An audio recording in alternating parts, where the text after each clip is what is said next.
My name is Dan Young, and welcome to the Millionaire Code podcast. I'm a self-made guy that has made multi-million-dollar businesses from scratch. There's no way I could have done it without the help of mentors who provided me with the wisdom and guidance to help me create the formula for success. Each week on my podcast, I'm going to interview a hugely successful business person that will provide you their secrets to success. And that way can act as your mentor too. I can't wait to share their stories and takeaways with you. Welcome to Dan's Millionaire Code. Hi, I'm Dan Young. Welcome to Dan's Millionaire Code podcast, where every week I'll bring you somebody who is a master of their trade, and they're going to share their life experience with you. So hopefully you can learn some stuff and be mentored remotely by some of these great masters to improve your life physically, financially, spiritually. That's our focus here. And remember, we don't have any advertisers. There's no sponsors. There's no pay to watch this thing, listen to this. This is just some of the best people that I've known in my lifetime that are sharing their time to help you improve your life. So if you love it, please share it with a friend. It's good karma. I'd appreciate it. Thank you.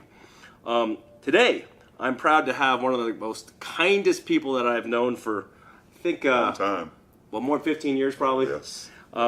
Thurl Bailey, one of the most kind-hearted people. But let me just give you a background here. And there's so much to say about him. I'm not going to tell you everything, but I've got a few important notes. His most recognized title was the 1983 North Carolina State Wolfpack team, which beat the famed University of Houston Cougars. That national championship game was voted greatest finishes of all time in all sports because of his outstanding leadership skills and the quality of his character, as well as his impressive basketball skills. He was drafted by the Utah Jazz as a 1983 7th overall pick of the NBA draft. He spent 12 of his 16 years professional basketball career in the NBA and 4 years playing overseas. His courtesy and integrity on both on the court and off the court, and his great sense of community service have led to numerous civic awards and earned him the nickname NBA's Mr. Nice Guy. In addition, he's an amazing inspirational singer, songwriter, film actor, master Jedi basketball coach, commentator for the Utah Jazz. Thank you for joining us today, Thurl. Pleasure, man. Good to be with you. I think everyone is going to really love hearing about your life. We've had a lot of questions that people have. I'm kind of an open book, so I don't know if there'll be a lot of questions, but it's kind of like, you've been around in this community for a long time. People don't just get to see us at a distance. They get to know us and talk to us and learn about our lives, which hopefully will help them be able to improve theirs. Oh yeah, and there's just some great stuff that you've told me at the gym and meeting you over the years. But I want to first talk about how when we first met, this is over 15 years ago, and I'm a big fan of the Utah Jazz, and so somehow Thurl and I got to meet, and I remember one of those years where our business really started taking off. And I was all proud to buy this little red Ferrari, and somehow we ended up at your house visiting. Yes, I remember. And then you sat in it. It was funny because you're kind of a tall guy, right? Yeah. And that Ferrari wasn't very tall. And he sat in it, and it was like, you'd have to wear your sunglasses. And a helmet. Yeah. I remember those days. Those were great days. And it was really fun for me to be able to get here and learn a lot more about the Utah community and being received as a Utah Jazz player and just getting to know folks like you in the community who are building businesses and trying to get their roots pretty much built in the community. So those are great memories for me. So tell me a little bit about your path to success. I mean, it's been so interesting because I see you everywhere. Yeah. I mean, it seems like everywhere. I see you everywhere too. We see each other everywhere. But maybe just give everyone kind of like the summary of how you got started, man, from a little kid to being, pro basketball player to songwriter, all this stuff. Well, it was interesting because, sports didn't really enter my life until I was about 14, 15 years old. Before that, I was really in the kind of academia. But living in Washington, D.C., and the place I lived in wasn't very safe. It was crime-riddled. A lot of my friends were getting locked up or going to jail or being shot. So my parents, I had the kind of parents that were very protective First of all, I was fortunate enough to have both parents in the home. Oh, that's A lot of kids didn't have one, let alone some of them didn't have either parent. They had to be raised by their grandparents or another relative. So I was fortunate in that way, but education was always stressed. My mom told me I better not ever come home with a C or below grade. Did you get good grades? I got great grades, one for fear of my life. My mom would... I gotta watch out. Yeah, but mostly because she explained to me that a C, she said, son, a C is just settling. A C is average, and I don't raise average kids. So if you want to be successful, the way you're going to be successful, she would say, is through your education. She said, you need to go get a great education, learn how to communicate with people, learn how to sit and talk with people and look them in the eye and let them know how much you're passionate about whatever it is you're talking about. And so I grew up with that sense of urgency to get a great education. And you know, back then in the 60s, when segregation was pretty big, desegregation happened right in the mid-60s. And so I remember being bused to white schools and all the protests and everything that was going on. So I remember all that. But I remember my parents being a part of that, that march, if you will, and coming home and explaining to us that this is what this is all about. This is about equal opportunity. Right. This isn't about hatred. You know, so you love people. And you know, as I look back on it now, my parents could have been bitter about all that stuff, but they never were. It was That's more where you about- get that kind of warm heart, loving. Well, I would like to attitude. think so. You know, I was raised in a home that, you know, there was love there. There was caring for for their kids. So I grew up in that environment, and my outlets were things like music. I played the tuba and trombone. Oh wow. Those were cool instruments back then. Maybe not so much now. That cool. So I had to find different avenues to escape some of the things that were going on, and so I found music. I remember my parents buying me my first close and play. I'm going to lose some of your audience here. Record player. Yeah, yeah. Right? You guys remember those records? Those little 45 records, you know. And so that's how the music interest started, was through my parents buying me this little record player, and I just loved to sing. Everybody wanted to be Michael Jackson back then. So were you playing sports at the same time, or was this pure music? This was pure music. Wow. Pure music and academics. I was in almost every club. I was in student council. So you're a brainiac first. I was okay. You can say it. I was a nerd first. That's awesome. Yeah, I was. So that's how it started. But when I was about 14 years old, at 6'5", I discovered basketball. Wow. And it was really interesting because I discovered it one day. I was walking through my living room, sitting next to my dad was sitting on my mom's couch watching a basketball game on our black and white Zenith TV set. And so I sat down next to him, and I didn't know what was going on in the game because I had never played before, I never touched a basketball at 14. And I was 6'5". So wow. I saw this game going on, didn't know what was going on, but I did notice this one player that I knew was the best player out there.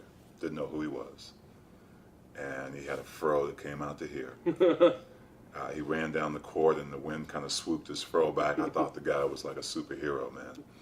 So I asked my dad who he was. He said, son, that's one of the greatest athletes in the world. I said, well, Dad, who is it? He said, son, that's Dr. J. No way. That's awesome. And I didn't know who Dr. J was. So I asked him, I said, Dad, doctors can play professional basketball? And so I said that seriously, but he said, son, that's a great athlete. That's his nickname. His name's Julius Erving. Wow. And I remember, Dan, that particular day changed something inside me. I got really excited that day when I saw that guy because I wanted to be him.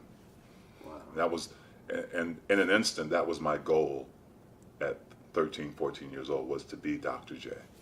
Wow, that's incredible. And so, it shifted you. Yeah, it kind J. of set me on this path. But lo and behold, I had never played basketball before. But I knew I wanted to be able to do what I saw that guy doing. That's amazing. So that started kind of the path to wanting to learn. And then I learned that if you want something, you have to ask the right questions to the right people. Mm-hmm. I wanted to learn how to play, and who was the best guy to teach me? It was my father. Wow. He was pretty good at it too? Before. He was good at it. So I asked my dad maybe the next day Wow. if he would teach me how to play basketball. Wow. Because I told him, I said, Dad, I want to be Dr. J. So can you teach me how to play? My dad was more than happy to teach me. We didn't have a basketball court down the street or in our yard, so he cut the top off a garbage can about that thick. He nailed it to the house, pulled up some weeds, Wow. and he found an old basketball, and that's when I started my first basketball lessons. Wow. That's incredible, man. Yeah. So that's how you got it started. So where did it go from there? Did you ever get where did it go from there? That's a good question. I'm curious. Because I started junior high school, started the 7th grade at 6'5", and I had this plan, because you know how important plans are, right? Mm-hmm. Mm-hmm. I had this plan. My dad had put together a catalog of all Dr. J, everything Dr. J, sports articles and out of magazines, newspapers, clippings, what have you, because I was interested in his journey and how he got there, and maybe one day I'd get to meet him, right? Who So it was like a knows? virtual mentor, right? Yeah, Like, yeah. be this guy. Absolutely. That's the right way to describe it. And so when I went to junior high school, I knew that Dr. J played organized basketball, and I knew that if I was going to try to get to that next level, I had to play on a team somewhere. And I had just started training with my dad, so I didn't know very much. You know, he taught me a few things. So I walk in the basketball tryouts in junior high school at 6 feet 5 inches tall. I walk in the door, and there's probably 45, 50 guys trying out for the team. And this is no joke. I knew I wasn't very good, but as soon as I walked in there, my confidence level shot up, because none of those guys, not one of those guys, came much past my waist. I was trying out for the team. For little guys. Huh? Yeah. So immediately, what would you think if you were me? Oh yeah, man. The rim is 10 feet from the floor, and I'm closer to the rim than anybody, so my chances of making the team are probably pretty good. And so the coach at that time put us through these drills before we really got going. He wanted to see what level we were at, and so it was a tough tryout. Ooh. And I came back the next day, and on the coach's door, he told us that there'd be a piece of paper on his door, taped to his door with names on it. And if your name's on that piece of paper, then you're in. You're on the team. So I ran off the bus, and I ran down the hall to the coach's office, and I looked at that piece of paper. For the first time in my life, I experienced the pain of failure. Whoa. Because my name wasn't on that piece of paper.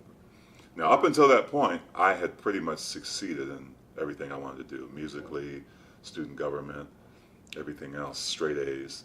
What did that do to your confidence when you saw that? I stood there and cried like a baby. Oh man. Now, could you imagine this 6 foot 5 inch guy crying, and then around him like 4'3" guys giving each other high fives as they made it, right? Jeez.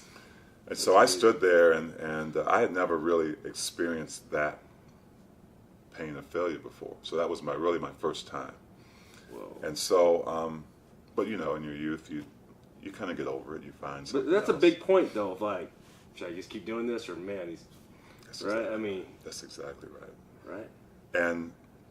But I did have my court in my yard my dad had built. So Oh. that was my release. That was my outlet. I still knew what I wanted.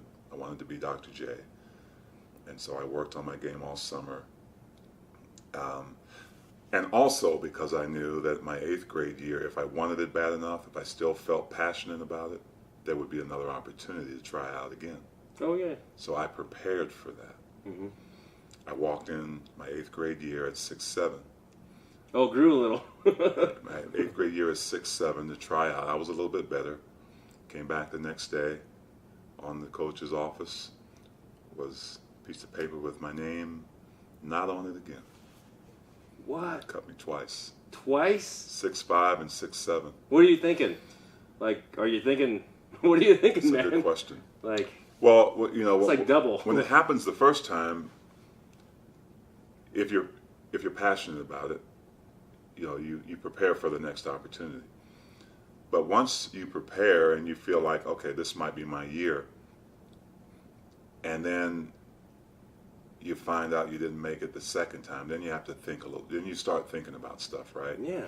What do you want to do? Like, Should you just yeah, do something is else? this worth it? Like you said, is this worth it? Why am I doing this? You look at all the things that are going on around you. Like, I may not be a great ball handler, but I could probably give you something more than the guy who you kept. So all these things creep through your mind, and of course you're looking for empathy from someone, like your family.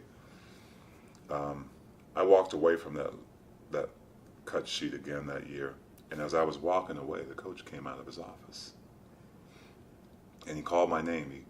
I turned around, and he walked up to me. He walked right up in front of me and crossed his arms and looked up at me like this. And this is what he said to me. He said, "Thurl, you were not meant to play this sport." What? Yeah, and I've got it written down in my journal exactly what he said. Crazy. He said, "You weren't meant to play this sport. You're wasting my time. What?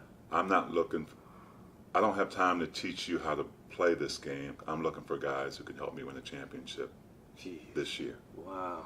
So he knew what he wanted. I mean, he wanted a championship right now. So he wasn't willing to work with guys who may be on the cusp of being a decent player. Not that I was, because I wasn't very good. But yeah, he cut me again that year and told me not to come back my last year of junior high school. That must have been pretty painful, man. Yeah. In a way it was, but in another way it was kind of I don't know the word for it, not refreshing as much as it was some clarity. Yeah. Because here I am, I tried out twice and I didn't make it. And sometimes you need somebody to sit you down and tell you their version of maybe what they think the truth is. That's right. Now, whether you accept that or not is your choice. But when he basically told me I wasn't good enough not to come back, he didn't have time to teach me how to play basketball, I was wasting his time. Jeez. That's pretty harsh, man. Yeah. But, maybe it's what I needed. Wow. Because I had to make a decision. Now, I realized that my path to being Dr. J was probably not going to be through junior high school basketball, organized basketball. But I still have my court in my yard, dude. I still have my dirt court, and I was out there. I had to get all my work done before the sun went down because we didn't have any light. Oh, man. And so I was out there practicing my Dr. J moves, 5 seconds left on the clock. My team's down by a point, and I got the ball in my hand, and I'm Dr. J. Yeah, everybody's played that game. So here I am, I go back my last year of junior high school and became student government president that year. So I didn't lose all that other stuff. I was still involved in that. But I knew what I wanted. Yeah. And I knew that it probably wasn't going to be through junior high school because Coach Gray told me not to come back. And, Oh, man. That's crazy. but I found something out. Interestingly enough, sometimes circumstances are beyond your control, but opportunities come at different times. Coach Gray took a job at another school. Oh. Well, they hired another coach. I didn't know him. He didn't know me. But the point came to where I knew that it could be an opportunity. So I had to basically think about a potential opportunity or what Coach Gray had told me. It wasn't for me. Mm-hmm. Move on, do something else. There's a door here that I could go through. If I still am passionate enough about this basketball, this Dr. J thing, if I'm still, will I walk through those doors? And I ask people, I said, why would you go back? After those 2 years of disappointment, after having someone tell you you weren't good enough, why would you go back through that door even when another opportunity came? Right. So I had to decide. And it took me a minute to decide whether I was going to go try out again. Because this coach didn't know me, and I just didn't know if I wanted to go through that third year of experiencing what I experienced the first 2 years. Mm-hmm. Or maybe I could go on to something else and it'd be a little bit easier for me. Mm-hmm. Well, I went back. There's no question. This new coach, pretty cool. He was. It was a totally different atmosphere. And I tell people, as I look back on it now, the reason I went back was because I already knew how failure felt. Mm-hmm. I knew how it felt. I knew how the pain and failure felt twice. Yeah. So it wasn't going to be a new feeling to me if I got cut from this team a third time. Mm-hmm. Some would even say, well, you can even expect it, so it doesn't hurt as much. Well, I knew how it felt, and the other thing was I wasn't going to cut myself. Mm-hmm. I was passionate about the game. Mm-hmm. So if I wasn't going to make the team, they're going to have to cut me. I wasn't going to not show up and basically cut myself because you know what happens. Mm-hmm. Years from now, what do you do? Man, I wonder if I could have made that team. Yeah, right? You don't want those regrets. So the atmosphere was different. I remember Coach Cole, I'm going to tell you his name. Coach Cole would stand outside the door as the players walked in. Mm. Shook everybody's hand, welcome, come on in. It was basketball tryouts. Mm-hmm. He shook all their hands. We got into the gym. He closed the door, got us all together, and he said, congratulations to all of us. And we were like, looking around. He said, congratulations for walking through those doors. I think we can put together a pretty good team. I can't keep all of them. You know that. This is tryouts. And it's going to be a competitive time. So all I'm asking you to do is give me a 100%. It's not about keeping all the best shooters. It's about getting guys who want to work and commit to making a great team, to building a great team, building great success for this school. Mm-hmm. Good luck, everybody. Mm-hmm. So we went to work, and it was so interesting. I remember that day because I think that before the day was over, he went to each and every person that was trying out and complimented them on something that they did really well. Mm-hmm. And it was different. It was different for a tryout because usually. So your mind going into this third time, mm-hmm. sometimes they say 3 strikes and you're out. Were you like, if you were to get shot down on this one, were you going to keep going, or what were you thinking? That's a good question. I didn't know. I didn't really look past that. I didn't really have an optional plan. Mm-hmm. Maybe I would pick up another instrument, the sax or something mm-hmm. like that. I don't know if it would have been sports because I was very uncoordinated. I was 6'9". I forgot to tell you, 6'9" in the 9th grade. Oh man, keep growing. Yeah. So sport-wise, if it wasn't basketball, I'm not sure what it would have been. It probably would have been something else, maybe in the arts, in that area. But I remember leaving there. I think everybody left there. All 50-something guys left there thinking they had a shot. Mm-hmm. That's how this coach made everybody feel. Mm-hmm. Like, I've got a shot. Even the worst shooters thought they had a shot because, they were better on defense. Mm-hmm. Yeah. So when I came back the next day and looked at the piece of paper on the door, I stood there for a minute and I just started bawling. I started bawling, man, because my name was the first one on that piece of paper. Dude, yeah. must have felt good. It was awesome. It was the most awesome feeling I had ever felt at that time. Wow. And it's kind of interesting that I had the same emotion, it was different emotion, but the same result, that I cried when I got cut and I cried when I made the team. But it was obviously tears of joy. And interesting note about my first organized basketball career was I made the team. I started every game. Wow. And there's a story behind that too, because our coach wanted the first possession of every game. And so in a basketball game, that first possession comes off the jump ball. Mm-hmm. I was 6'9". My opponents were always shorter. Okay. So I started every game, and coach said, Thurl, we have to get this jump ball, we have to get the tip so we can control the tempo of the game. That's right. So I would get in the game, and the ball would go up, and I'd tap it to my teammate every time we got the first possession. So as soon as we got the first possession, our coach would stand up, call a timeout, and take me out for the rest of the game. I averaged 2.3 seconds per game in junior high school. And people laugh at that. You were the but I guy said, from the very I beginning. was the jump ball guy. What? But I didn't mind. I loved it. I loved every minute of it. Even though I wasn't very good as a player, wasn't good enough to really have an impact, on the game, I was excited. And even though my time was limited, my parents were at every game.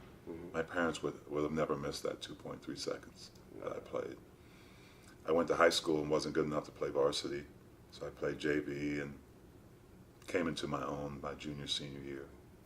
Got a scholarship, got my education paid for, saved my parents So now you're moving lots up. of money. I'm moving up. Got my education paid for, and went to North Carolina State University.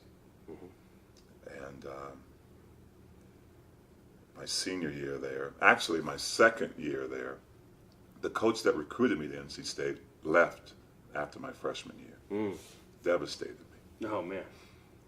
Devastated a lot of us because he recruited us hard, and we loved him, and all of a sudden he's leaving after my freshman year. So I was going to go home. There were guys on the team that weren't, some of them were thinking about leaving the school, following the coach. But I just said, you know what, I called my mom and said, Mom, coach just left, I'm coming home. Man. My mom's quote, son, you may be going somewhere, but you're not coming here. You're going to stay there, you're going to get your education. That's what you went there for. Wow. That's cool, Get man. your education. Listen to this new guy coming in, see what he has to say. If you don't like it, then you can find another school. That's sensible. Good advice from Mom. Huh? Yeah, it was. Because, she wasn't going to have me. So where did it go from there? When did it go like pro when you knew, oh, man, this is... Yeah, I didn't know that until probably right before the draft. Some good things happened. I stayed at NC State. They hired a short Italian guy to come coach us that I had never heard of. And he walks into the room on our first meeting with all of the players sitting there, and we were, you can tell a lot through body language. He walks in the door, arms across, and we're looking down at the floor because we didn't know this man. Because change isn't easy, is it? And so you're asking us to trust some new guy that you just hired. We don't really want to hear it as young college kids. He walks in and introduces himself as Jim Balvano. And we didn't know who that was. He said, guys, listen, I'm your new coach. I know how you're feeling. You don't owe me anything. And a lot of you probably don't even want to be here. And then he said, in the next 30 minutes, I'm going to talk to you about something. And if after I'm done you still want to leave, I'll sign your release. First thing he says, guys, I want to tell you about my dream. I know I'm going to win a national championship, he said. That's exactly how he said it. He says, guys, I know I'm going to win a national championship. I've dreamt about it. I know how it feels. I can see it. And I certainly hope this is the team. I think it is. And the more he spoke, man, the more he was selling us. He was selling us on something. He was selling us on an opportunity to not miss out on something that he had been dreaming about. Wow. And then he made us a couple of promises. He said, there won't be a day that goes by that I won't remind you in some way, shape, or form of our ultimate goal. Now, the ultimate goal is to win the national championship, not to just be good in the ACC or beat Carolina or Duke. Our ultimate goal that we're striving for is to win the national championship. There's a lot of stuff we've got to do in between that. We're going to take some hits. We're going to lose by 25 or 30 to some teams. We just put the video in, we watch the game film, and we get better.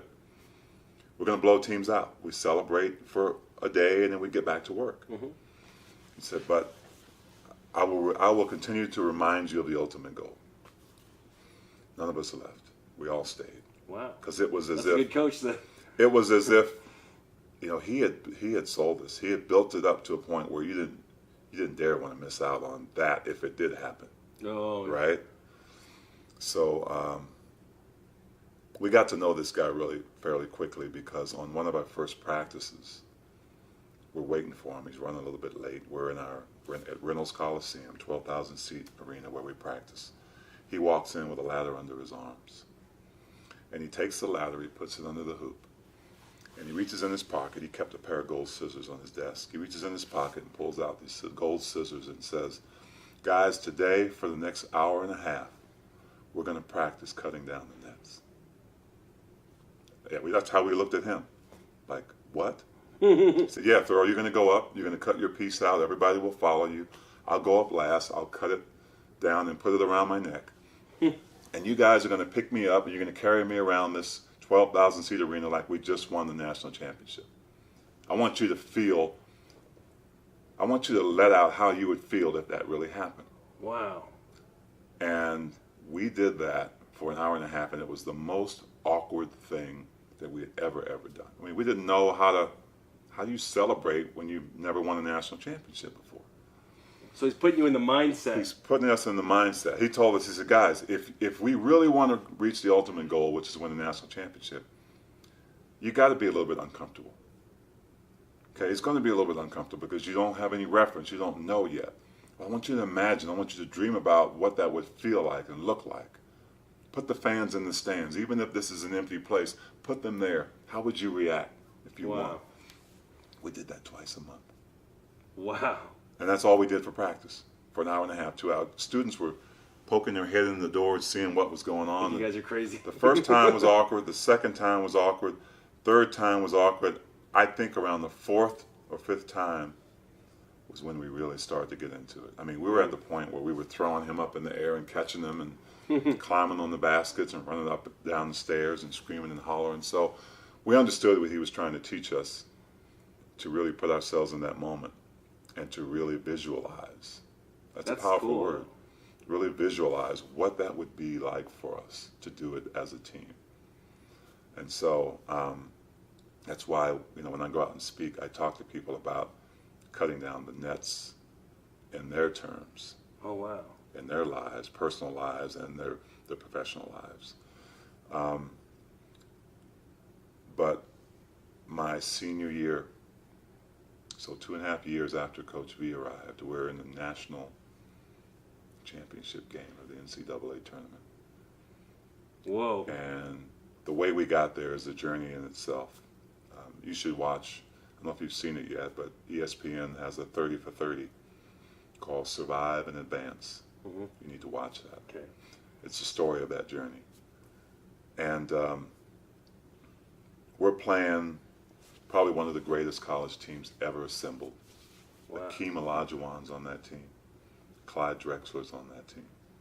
They've got a whole host of guys who are NBA draft picks. They'd only lost 1 or 2 games that year, so they were the number 1 team. We weren't even ranked going into the season.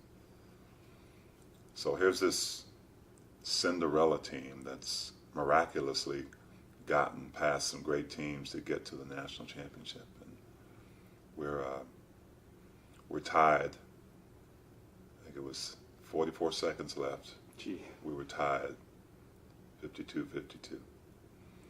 And we have the ball, and we come out, and the clock's ticking down, and we're passing. There's no shot clock back then. So we're passing it around, and they almost steal it a couple times. And I pass the ball. I'm in the corner, and I pass it to my teammate here's half court. He's a little bit beyond half court, and here's the basket. Mm-hmm. And he heaves up a shot with about 3 seconds left on the clock. And everybody's kind of looking at it. You can see it's falling short. And miraculously, my teammate who's on the other side of the basket reaches it, grabs it out of the air, and dunks it in with no time on the clock left, and we win a national championship in 1983. Wow, man. That's so killer. It was, I can't even, it was so surreal. When that basket went in, the sea of people that came out of the stands and rushed the floor, I fell to my knees. Somebody picked me up so I wouldn't be stampeded over, but it was an amazing thing. And then, after a certain time, the dust kind of settles. Yeah. And then it's ceremonial time. Mm. So what do? They bring the ladder out. Oh. The NCAA brings the ladder out and puts it underneath the basket. The NCAA guy walks over with a box, opens that box up, and there's a pair of scissors in it. So he walks up to Coach V to give him the pair of scissors to cut the nets down, and Coach does like this. reaches in his pocket, pulls out the gold pair of scissors, pulls out the gold pair of scissors that we practice with. Wow. And we all look at him like, oh my gosh, this is what this man had been trying to teach us to do. This is the result. We felt like we kind of had been through this before, right? Mm-hmm. Because we had practiced it, we had visualized it, and it was an amazing time. You can't even write stories that good. That's crazy, though. You know, it's crazy. But you guys rehearsed that victory, and then you made it real. Yeah. And for him to have the wherewithal to try to teach these young men that was the task. I mean, yeah, you might be able to teach an individual or two, but to teach a collection of guys to be able to do that together and visualize together and dream together and create that whole thing together regardless of what the outcome was going to be, because we didn't really know the outcome. We knew what we wanted it to be, right? But in a sense, we drove ourselves in that direction together. Because he made you guys live it. That's right. So it became what had to happen. Yeah. And so, cool, man. Yeah, and then I know that national championship took my stock up somewhat, because I really wasn't thinking that I could play in the NBA. I was 6'11" and 189 pounds, so I was skin and bones. And but the Jazz drafted me, the 7th pick overall in the first round. Amazing. And here's the full circle moment. I'm sitting on the bench at the Salt Palace, downtown Salt Lake.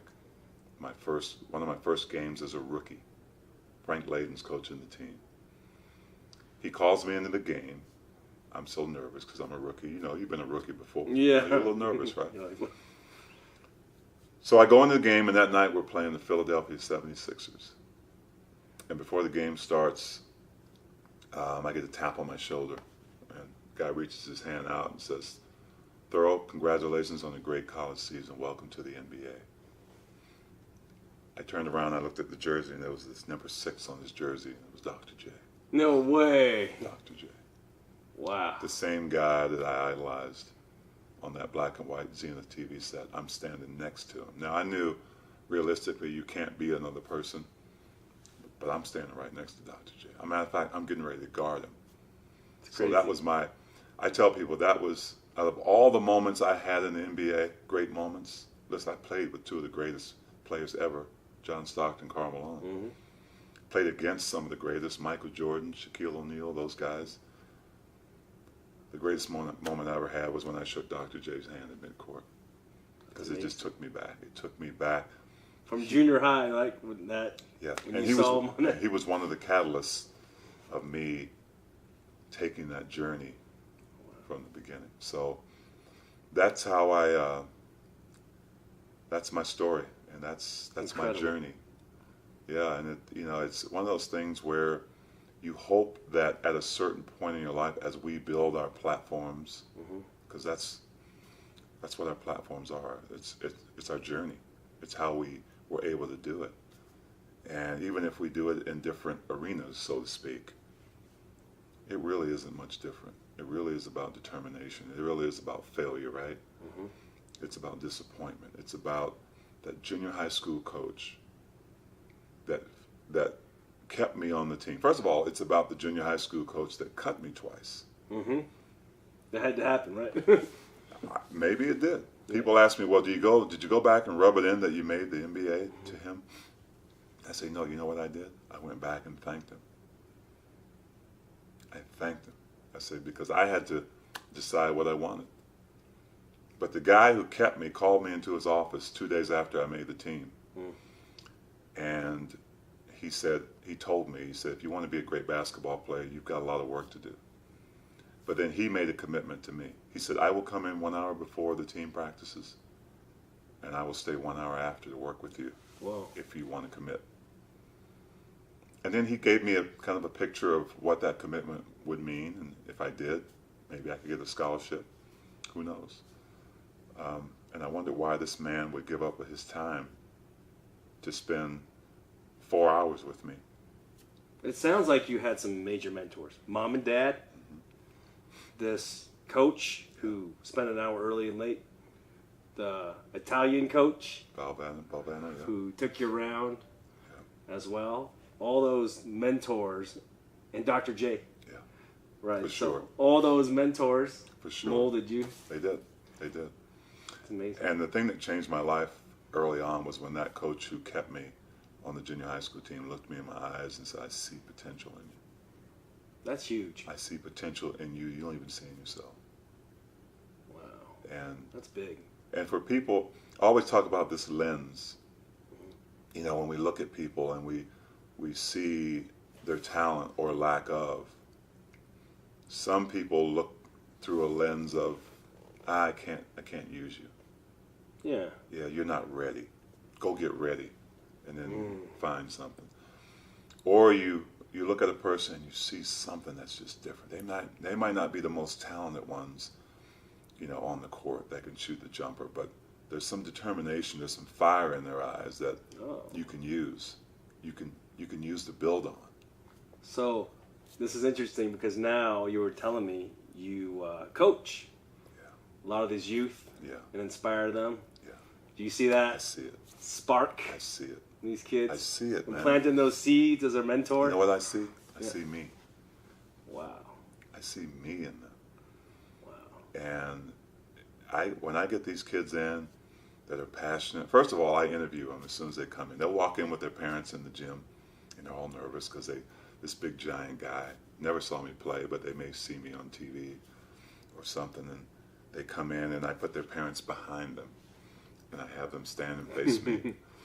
And some of them, it's pretty hard for them because, you know, I ask them a question, they want to look back and get the answer from their parents. And I tell them, well, your parents can't answer. You have to look at me and answer. And it gives them an opportunity in today's day and age of technology where we're always, you know, looking at something other than the person sometimes. It gives them a chance to be uncomfortable in a way. Get out of their comfort zone. Look me in the eyes and tell me why you're passionate. Tell me why you're here today. Well, I want to be better at basketball. Why basketball? Well, and they give me a reason why. You know, and it's usually not, well, because my friends are doing it. It's because I watch it and I love it and I want to learn how to be good at it. And it's really cool to see these kids kind of come out of their shell. Some of them, they struggle, but then they get through it. They get through it. Wow. And then I put them at ease. I say, you know why you're here? I said, you're here, first of all, to have fun. We're going to have some fun. I don't want you to be nervous. Don't want you to be intimidated by me because I was just like you. And so it's so much fun to really have basketball be the vehicle. Most of those kids may not play beyond high school. Some of them won't even make their high school team. It's not that they don't have the potential to or the passion to. It's because not everybody does make it. No. Right? Yeah. I don't know that. I'm not coaching them with the thought in mind that they're not going to make it. I'm coaching them because they have a passion for something, and I'm the person that they chose, right? You're like that mentor, though. You are you're planting those seeds in their confidence. It is. That's beautiful. exactly what it is, because that's what happened to me. Wow. I'm not going to turn the kid down, you know, because, you know, he dribbles the ball off his foot every time. I'm just going to teach him how to not do that. I'm going to teach him how to stay dedicated, how to be passionate. I'm going to teach him how to not give up. I'm going to teach him, you know, when you get frustrated, that's all a part of it. All right? Because all those things that you're learning right here are a microcosm of everything that you're going to go through outside of this. If you choose if you choose for it not to be basketball and you want to do something else, the same things are going to apply. You're going to be on a team. That's right, huh? Right? You know what? You're going to have to communicate with people what you want. You're eventually going to find something that you're going to be passionate about, hopefully. That's right. And that's where a lot of kids get stuck, is they don't find their passion. Not just kids either. Oh, adults, yeah. We see that a lot. So, that's our job. It's our job. Doesn't matter whether it's sports or whether you make the best computers in the world. So a couple of resounding messages that I'm getting here for the viewers out there. Never give up, man, right? Like, keep going. Reach out, find mentors, and be clear on who you want to be and what you want to become. Yeah. Ask the right questions to the right people. Ask the right questions. To the right people. To the right people. Wow. Because there are those, I know kids that will sit in class and fail before they go up to the teacher and talk to that teacher and say, how can I pass this class? This is what I don't understand. Can you help me? And we've got to be better than that. We've got to want to, we have to want to not settle for average or below. This is huge, because I try to teach a lot of my students similar stuff, in that most very successful people like yourself and all the other guests we've had on are the kindest, most wanting to giving people to pass on the legacy of what they've done and teach the new generation. And like myself, when I get a message on Instagram or whatever, I'll answer any question, because it feels good to mentor. It feels good to help. It sounds like that passion's real huge with you now. Passion is huge, and being unselfish is huge. There's one big thing about you that I really admire, and there's a little bit of shift of gears here, but a lot of guys have had huge fame like yourself in sports, right? Become a household name, NBA stars, but how you have conducted yourself and shown an example as a human being of what you've done with the success. So, and that was part of the intro, is the warmth and kindness and caring in your heart. You seem like a very unself-centered person, someone who just loves to nurture and give and heal. And what's interesting is, with all the fame and money and all that stuff that came with it, you never were a guy who seemed like you fell off the cliff and did really a bunch of too much dumb stuff. You seemed very centered and focused. Yeah, I mean, I've been far from perfection. I've had those moments where, it was tempting. I mean, that's when you hit that level in anything, there's always enticements. There's always things that test you every single day. Some of them test you, beyond return if you decide to take it. Mm-hmm. Others test you to see how you were raised. Mm-hmm. Because as parents, all we can do is the best we can do, right? All we can do is impart our information on our kids, because we can't be with them all the time. That's true. And you hope that at a certain point in their lives, they were listening. Mm-hmm. When that time comes, when somebody offers you that hit of Coke, or,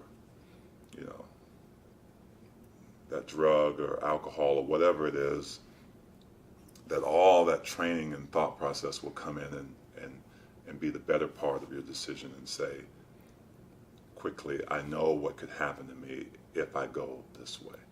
And it's not hard. It's not easy to do. Yeah. And it's not. It's especially when you're the level of accomplishment you've had. Yeah. You're probably all day, man, right? Yeah. When you were in the NBA. Yeah. All day long. And you're just from like, every whoa. angle. From every angle.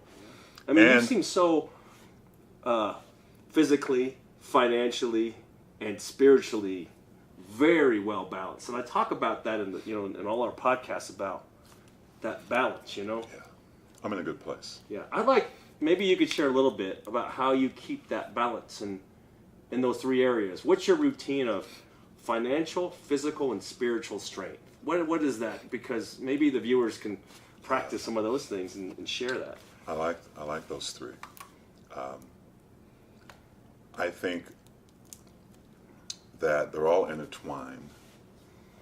I certainly think that the spiritual part, whatever your beliefs are, there's a spiritual part about you that is really the watcher, in a sense. Mm-hmm. It's your soul. It's who you really are deep down inside. And so that's an important part.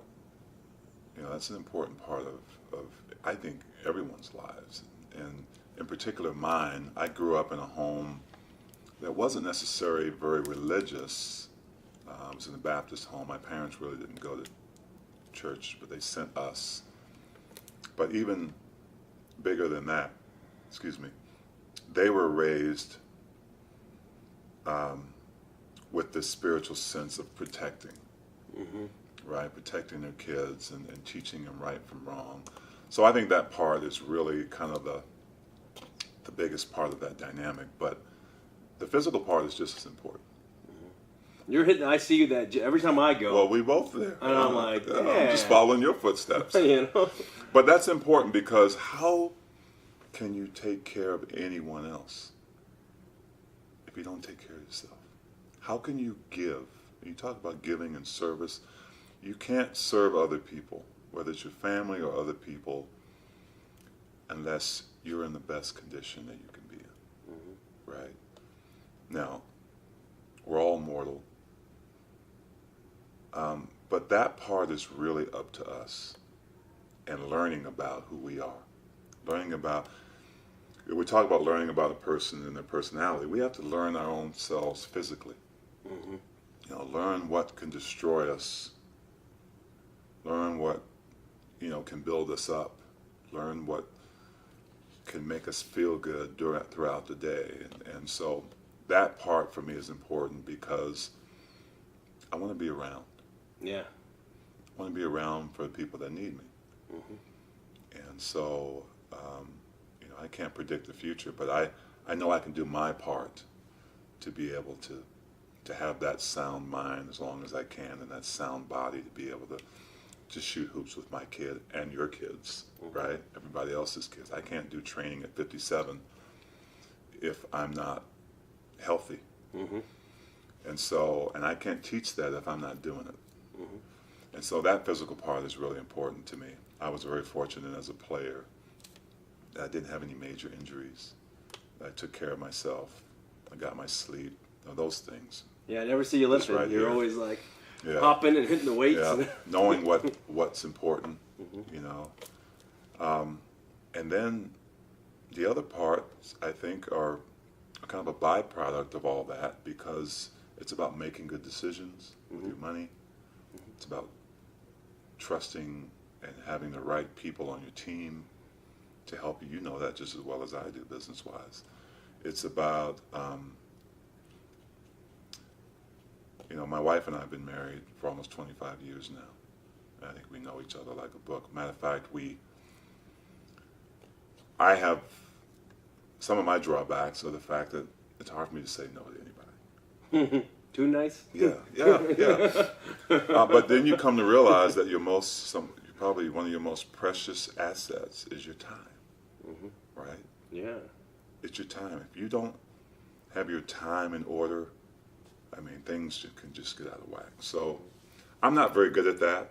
I'm better at it now, but my wife is very good at it. So she manages the time, the family time, my time, my speaking time, knowing where I'm supposed to be, taking things being more priority than making $10,000, $20,000 in a speaking engagement.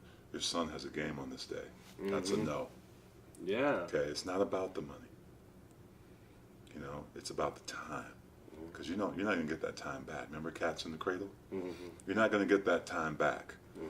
So all three of those things are a very nice dynamic to, if you can get that balance and all. Now, sometimes there's exceptions. Sometimes things get out of whack, but you have to kind of bring them back to its normalcy, I guess you can call it. But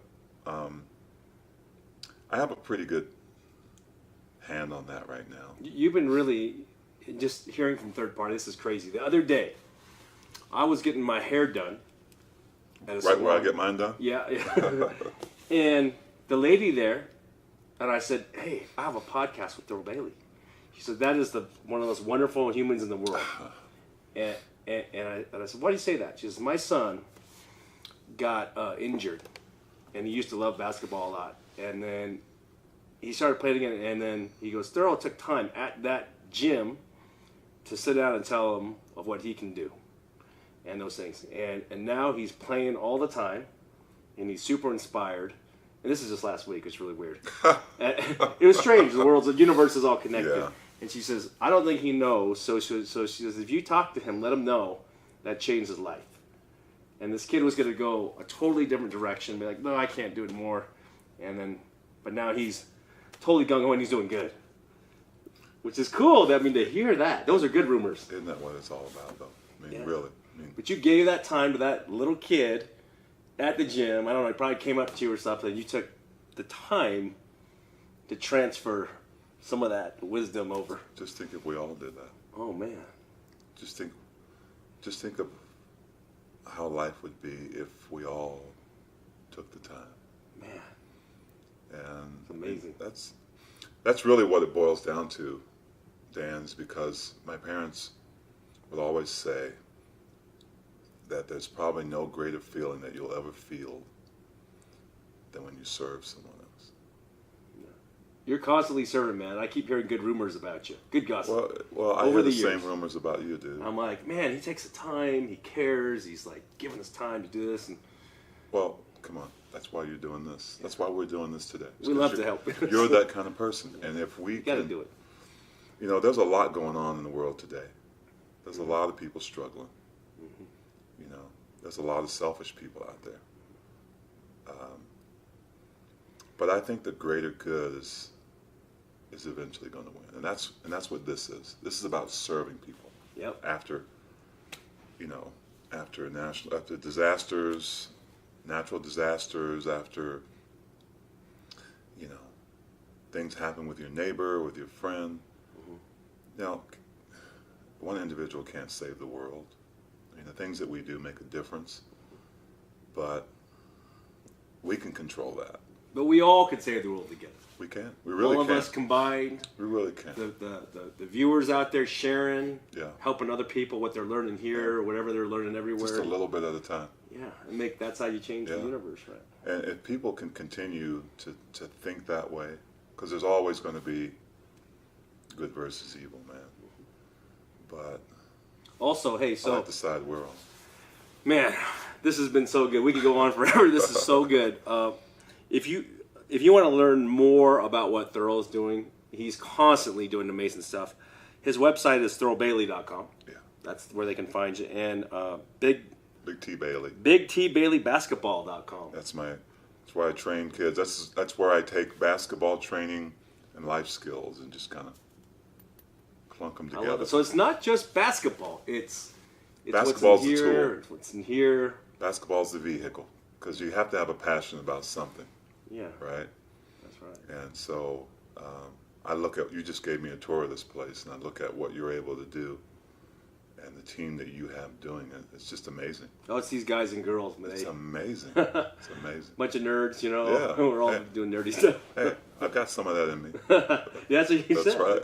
So I sure appreciate you coming on board. Thanks, Dan. We'll probably invite you to come back and Anytime. visit, and we'd like to hear what you got going. Also, you're working with a bunch of technology. You're a VP of a tech deal. Yeah, we have it's called Global Transportation Management Solutions, GTMS. We have a software that it's an amazing software for companies that ship a lot of product, regardless of how they ship it. Oh, that's what we got done talking about shipping. Yeah.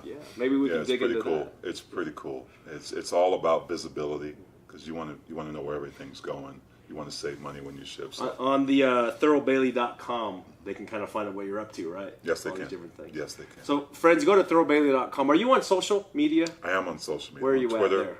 I'm on Twitter at Big T Bailey. Okay. I need to get better at. I'm on Facebook as well. Okay. So my kids are helping me with that part. Well, follow him, hunt him down. His wisdom is just wonderful, and I guess I'll see you at the gym here probably later today, maybe That's right. tomorrow. I'll see you there. Every day. I'll see you there, baby. Yeah, so I thank you, Thurl. You're the best. Thank you, I appreciate you. Thanks for having me. And friends, remember, there's no sponsors, there's no commercials on this podcast. It is here to help you improve your life. So Thurl taught us a lot of amazing things today about not giving up, taking the time to help people, giving, and all of us together can change the world.